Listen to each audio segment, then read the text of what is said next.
Hi, this is Clint. And this is Lizzie.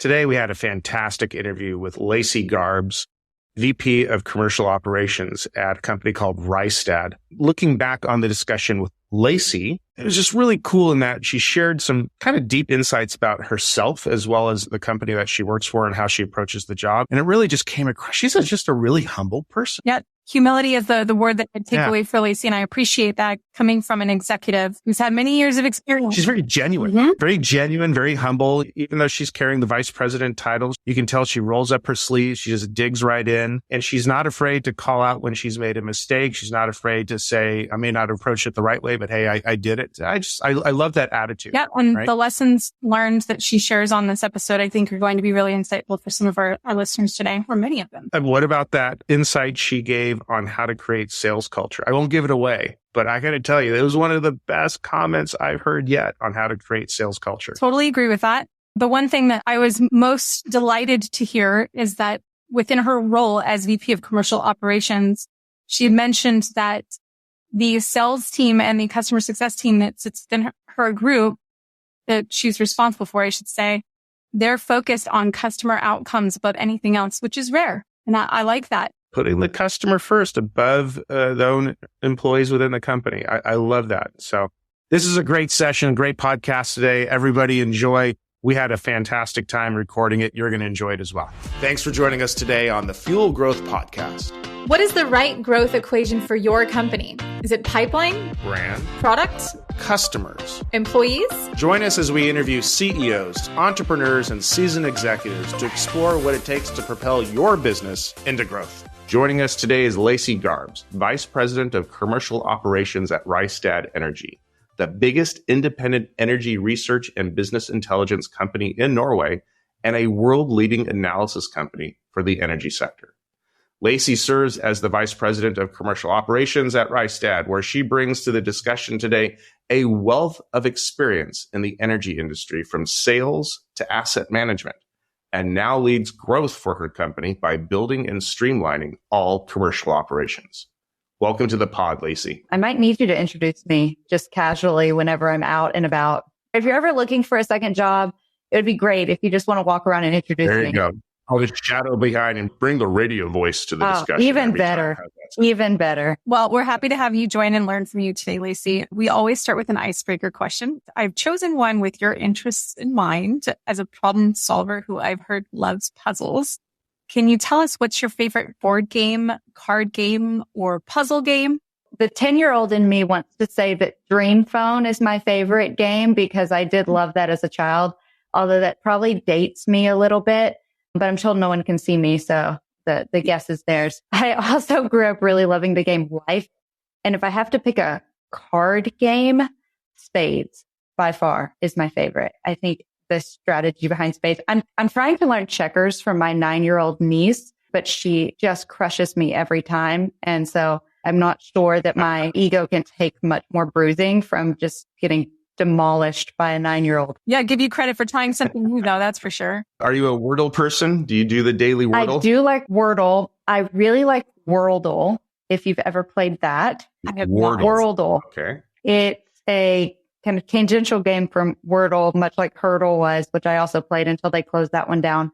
But it gives you the outline of a country and then you have to guess what country it is. And it tells you how far away you are from the country in miles if you're in the U.S., in kilometers if you're anywhere else, as far as how far away you are from your guess to the country that it actually is, and then in which direction you are. I also know that I am terrible at geography as well. I know I'm not really bolstering myself up as being someone who should be on this podcast right now, given all of my inefficiencies I'm talking about, but it's a really fun game. That's a great one. Yeah, there's an iPhone game called States or something like that I used to play with the kids that pop up an outline of the U.S. state. And there's nothing more humbling when your 9-year-old crushes you not only at chess and checkers, but also at geography games. Absolutely. So, yeah, there you go. We have a lot of very intelligent, knowledgeable people that work here. And so whenever I play Worldle with them, I just feel so incompetent because they know it within 4 or 5 guesses. And I'm sitting there just doing my best. I'm sure they know the European countries well with a business based in Norway. Absolutely. Right? So, absolutely. It's incredible. So Laci, let's jump in here. You support the sales organization at Rystad by leading sales operations, or what you call commercial operations. What exactly is the difference between sales operations and commercial operations? Yeah, that's a good question. My husband asked me the same thing. So the sales team is what you would know as the sales team. So we have our account managers, our business development managers, so on and so forth. And then within our commercial team, we have the client success team. Our client success team are the individuals that partner with our account managers and work with our clients on helping them better understand the tools, how they can use those on their day-to-day workflows, answering any questions that come in. So our account managers and our client success managers work as an account team to provide best service to our clients. So we can understand both like the strategic side of our clients as well as the day-to-day data analysis side of our clients, and really make sure that we're putting together the very best deliverable for those clients that we can. So that encompasses the entire commercial team. And so you're supporting all those commercial operations then? Yeah. Our sales team and our client success team are what I refer to as my clients. So it's my job to make sure that their lives are as easy as possible and that they spend all of their time doing what they want to be doing and what they're really great at doing, which is serving our clients. Would you say that the culture that you're trying to set across your teams is one of a customer-centric culture rather than sales? Incredibly customer-centric. So Rystad as an organization, I can't just speak for the commercial team, but Rystad as a company is incredibly customer-centric. It's all within the mentality of you're not doing your customers a favor for them subscribing to your solutions, your services, buying your tools, whatever any organization is doing. They are doing you a favor by purchasing them, right? That they are the people that are making sure that you're continuing to innovate as well with what their feedback is. You're building a product for them. So we want to say as customer as possible, we want to build a relationship. We want to understand their pain points. We want to be able to provide them solutions that aren't just going to help them out this next year, the next year, but 10 years from now, 15 years from now. We want to make sure that we are staying up to date with what they need and providing that proactively versus retroactively. If we're talking about embodying a culture of customer centricity, can you describe to us what practices your team may be putting in place, Laci, to emphasize that that's the culture that you're setting within the organization, specifically maybe within what you oversee in commercial operations? Yeah. So I think everyone thinks about their customer journey. If you are a company that sells anything at all, you think about what your customer journey is. And the commercial team really focuses on our customer journey. And our customer journey doesn't just involve the activities of the salesperson and the client success person. It involves the activities of our marketing team, and that's split down from regional to corporate to the events team. It involves the activities of our analysis team. So how are we making sure that we're integrating them and not siloing them, because they are a huge value to our clients. Our clients want to talk to our experts. So we really focus on the customer journey, and within each step of this, 20-ish step customer journey, we're saying, okay, and here's all of the people that are involved in this. And not only are they involved, here's the activities that they're doing. And here is how those activities add to the value of our client. So the entire customer that we focus on, every step thinks of what's the value that we're adding to our client and who's participating within that value. And then what is the next thing that we need to deliver on? So that's how we think about it. And then we also use that to build our strategy as far as, what tools are we going to be using? What processes do we need to put in place to make sure that we are fulfilling all of these essentially service agreements that we're providing to our clients? So one of the things I'm hearing here, Laci, which is really striking me right out of the gates, is that when you think of your operations role and what your team does inside of the company, it sounds like you're putting the customer first and foremost instead of your own salespeople. And a lot of sales operations leaders think about making the lives of their salespeople easier, But what I'm hearing from you is what your number one priority is to make the life of your customer easier. Am I hearing that right? Correct. At all times, it's to make the customer's life easier, make sure we're delivering on what we should be. That being said, when you think about what my role is, again, my customer is the sales team and the client success team. But their customer, again, the end goal is the individual to subscribe to Rystad tools, who use our consulting services, so on and so forth.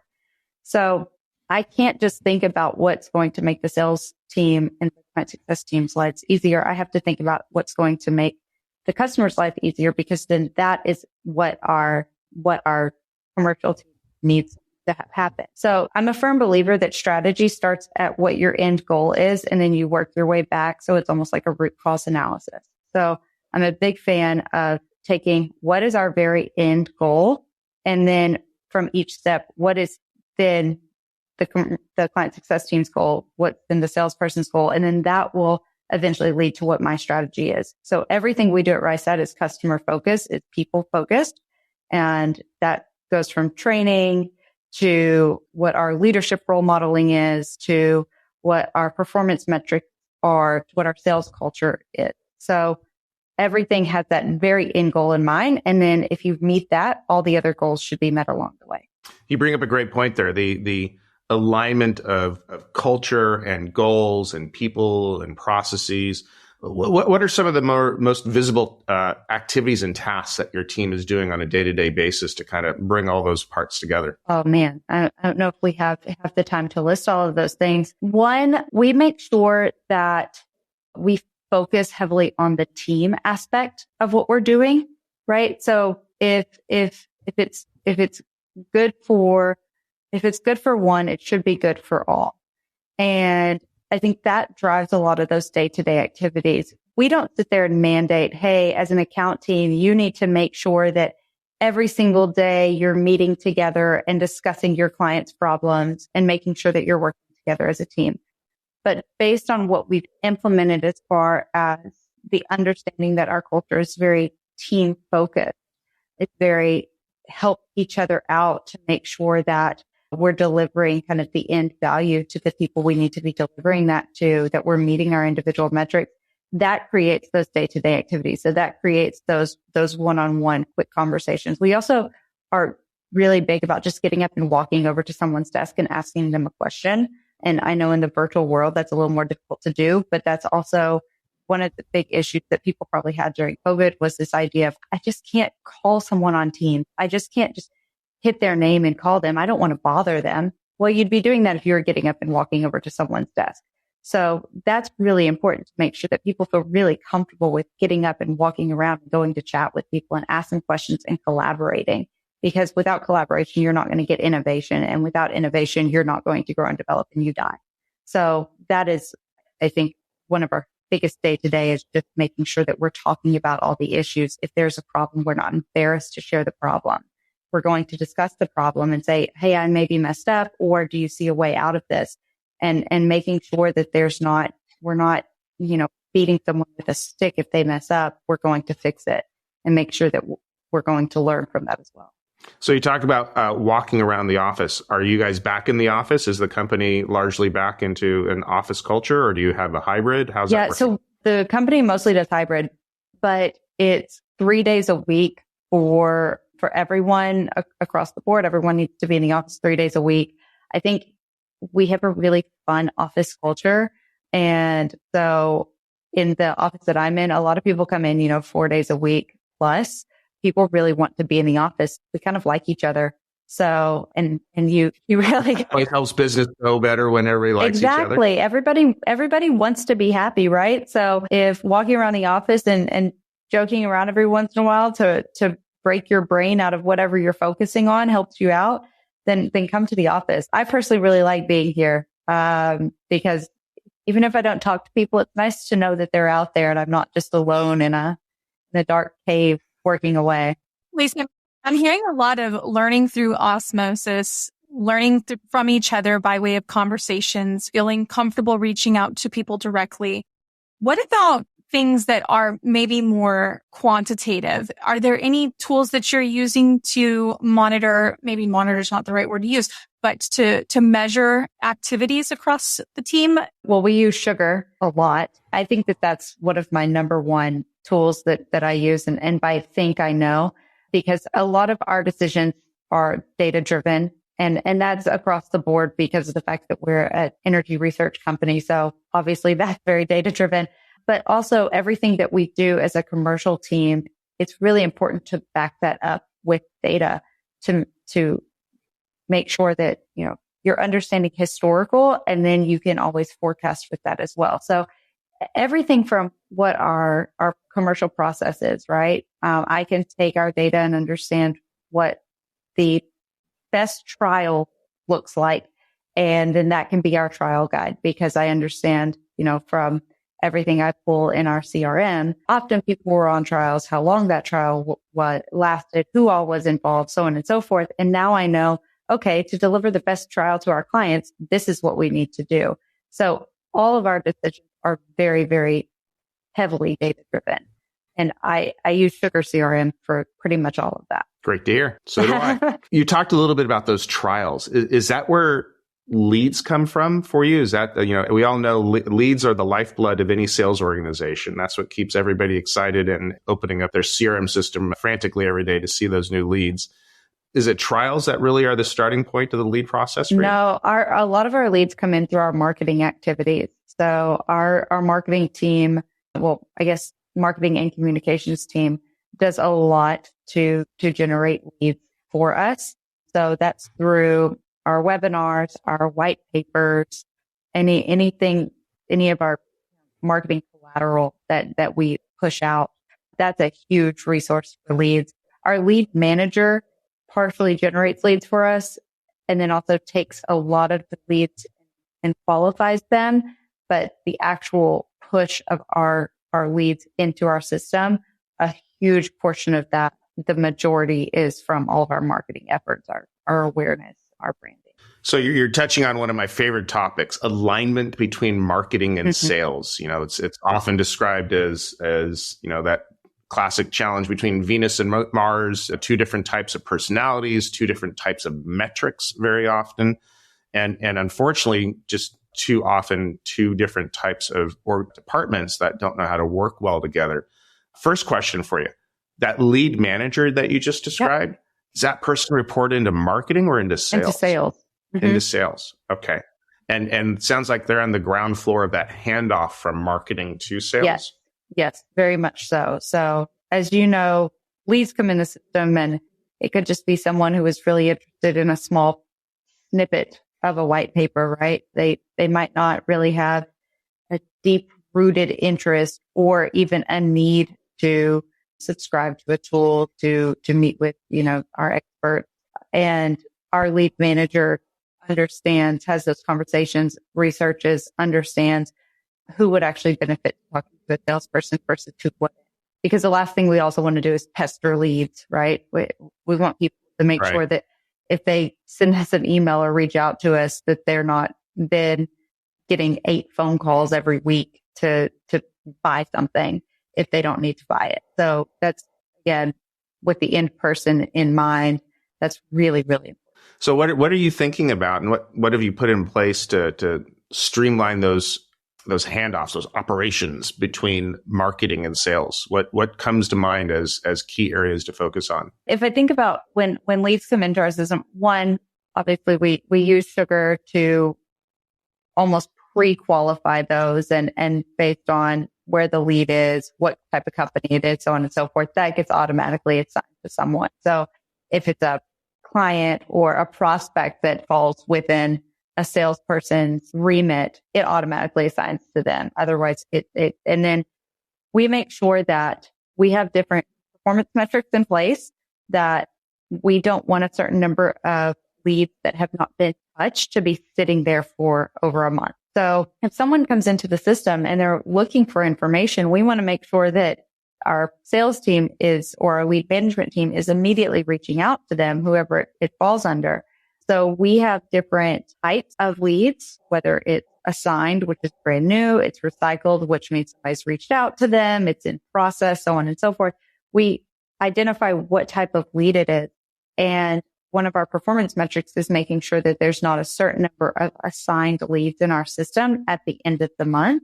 So that way we know that they are being pushed through and reached out to, qualified or disqualified, whatever that may be. So that is one of our biggest, I think, incentives to make sure that we're moving them. And then we also, if something comes in through a marketing campaign, a white paper, we make sure that we're also tagging it, because the marketing team has that ROI. Sales and marketing has an ROI in total, and marketing is a huge piece of that ROI.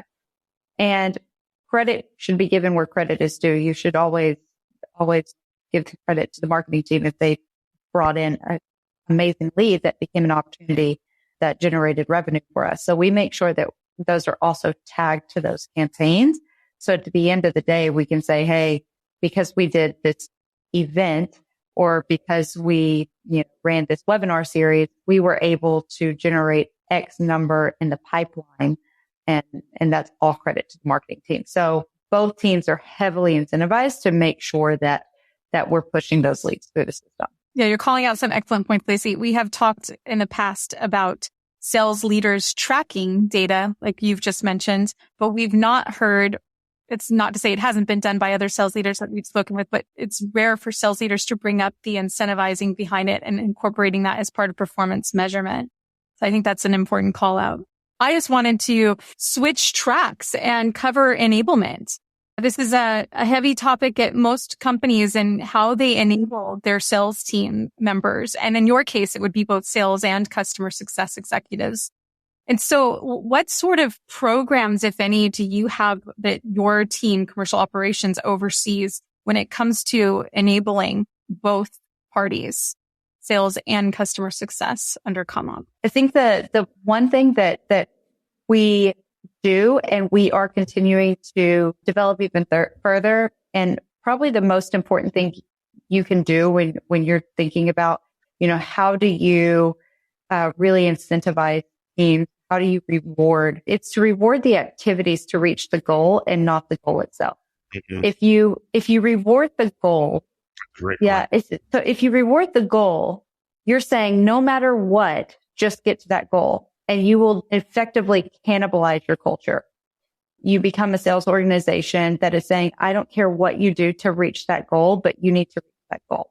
If you think about what activities need to happen to reach those goals and incentivize those activities, then you can then you're not only incentivizing, hey, make sure that we reach these targets, whether that be a revenue target, a growth target, whatever that is, make sure we reach these targets. But to get to these targets, we need to do X, Y, and Z. And you can build the team environment that you want to build while also reaching those goals. That's one of the best pieces of advice I think I've heard yet on how to build a sales culture. Focus on the activities and incentivize the activities. Yeah. I like that. Thank you. Yeah. It's just so important.